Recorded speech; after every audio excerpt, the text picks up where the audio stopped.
larger animals like zebra, but they mainly stick to fish because that's the easier prey, and they are rather lazy animals. But those jaws have a crushing force of 2,000 pounds per square inch.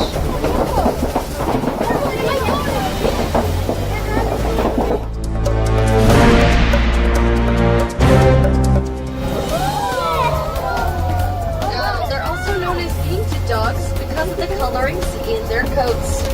Now they are one of Africa's most successful predators. They even outrank all of the big cats because they have amazing endurance. They can actually keep running until their prey has collapsed from exhaustion. Now they're also great at communicating with one another. They will make a game plan before they go out on a hunt.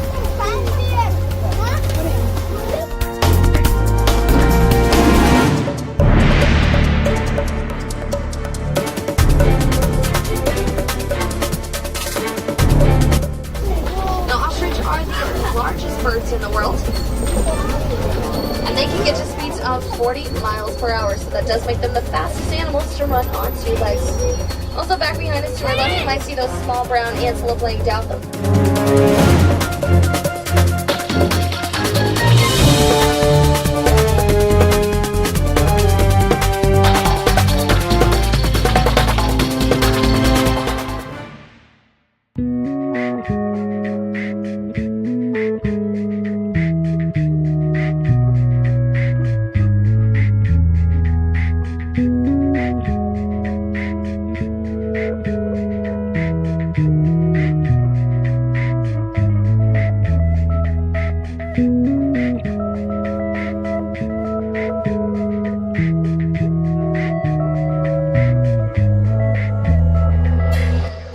And that was our trip to the kingdom.